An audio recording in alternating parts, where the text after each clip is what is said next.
तुळजापूर मंदिर संस्थानच्या एका ठरावाची जोरदार चर्चा होते। दानपेटीत चुकून पडलेली मौल्यवान वस्तू दान समजून परत न करण्याचा हा ठराव आहे। तुळजापूर मंदिर संस्थानच्या या ठरावाचा पिंपरी चिंचवडच्या एका भाविकाला मोठा फटका बसलाय। पिंपरी चिंचवडच्या भाविकासोबत असं नेमकं काय घडलंय आणि तुळजापूर मंदिर संस्थानचा तो ठराव नेमका काय आहे बघूयात।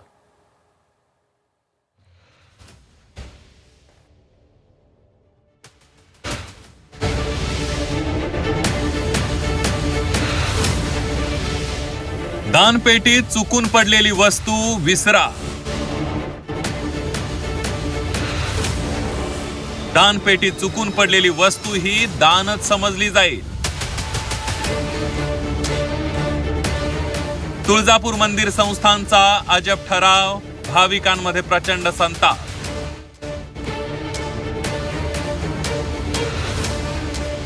तुळजापूर मंदिर संस्थानच्या एका अजब ठरावामुळे सध्या खळबळ उडाली आहे।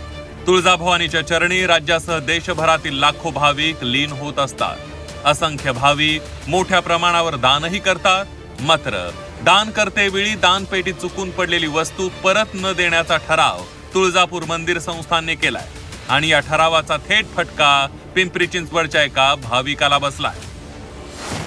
पिंपरी चिंचवडचे भाविक सूरज टिंगरे 2 महिन्यांपूर्वी तुळजापूरला दर्शनासाठी गेले होते।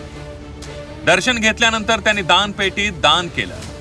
मात्र दानपेटीत दान टाकत असताना त्यांची 1 तोळ्याची अंगठी चुकून दानपेटीत पडली। ही बाब लक्षात येताच टिंगरे यांनी मंदिर प्रशासनाकडे धाव घेतली। दानपेटीत चुकून पडलेली आपली अंगठी परत मिळावी असा अर्जही टिंगरेंनी दिला। मात्र मंदिर संस्थानने दानपेटीत चुकून पडलेली अंगठी परत देण्यास नकार दिला। दानपेटीत चुकून पडलेली वस्तू दानच समजली जाईल या ठरावाचा संस्थानने दाखला दिला।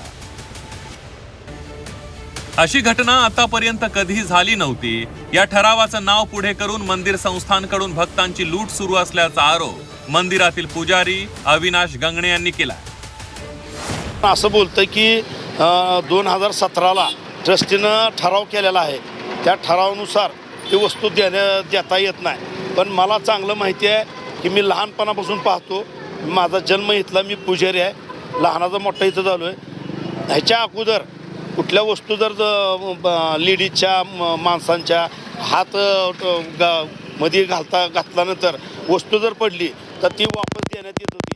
पण ही ठराव कुठल्या कायद्यानं किंवा कुठल्या अधिकाऱ्याने घेतला, ह्या ठरावाचं नाव पुढे करून भक्ताची लूट चालू आहे।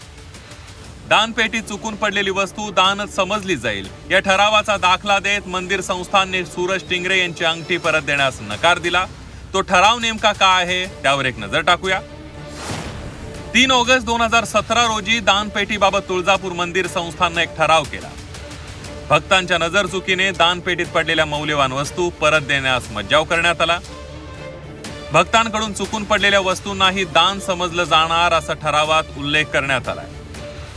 भाविकांचा मोबाईल दानपेटीत पडल्यास तहसीलदार आणि प्रशासनाच्या परवानगीने परत दिला जाईल असा हा तुळजापूर मंदिर संस्थानचा अजब ठराव आहे। मंदिर संस्थानने हा ठराव तत्काळ रद्द करावा आणि संबंधित भाविकाला न्याय द्यावा अशी मागणी आता जोर धरू लागली आहे। यासाठी पुजारी मंडळ देखील मैदानात उतरलाय। त्यांचं चुकून दानपेटीमध्ये जर एखादी वस्तू पडली तर देता येणार नाही, हा जो निर्णय घेण्यात आलेला आहे हा तो भक्तावर अन्याय करणारा निर्णय असून देवी भक्तांचा विचार करून निर्णय मंदिर संस्थानने घेणं अपेक्षित आहे। मंदिरामध्ये येणाऱ्या भाविक भक्तांना पूर्वीपासूनच मंदिर संस्थानकडून सोयी सुविधा पुरवल्या जात नाहीत। अद्ययावत सोयी सुविधा देऊन त्यांना सुलभपणे दर्शन कसं देता येईल आणि त्यांच्या वस्तूवरती मंदिर संस्थानचा कसा हक्क होऊ शकतो याचा विचार सुद्धा मंदिर संस्थानने घेणं गरजेचं आहे।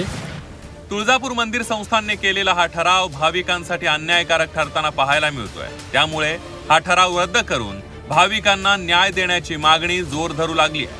आता मंदिर संस्थान आपल्या भूमिकेचा पुनर्विचार करणार का हे पाहणं महत्त्वाचं ठरणार आहे। ज्ञानेश्वर पतंगे, झी 24 तास, धाराशिव।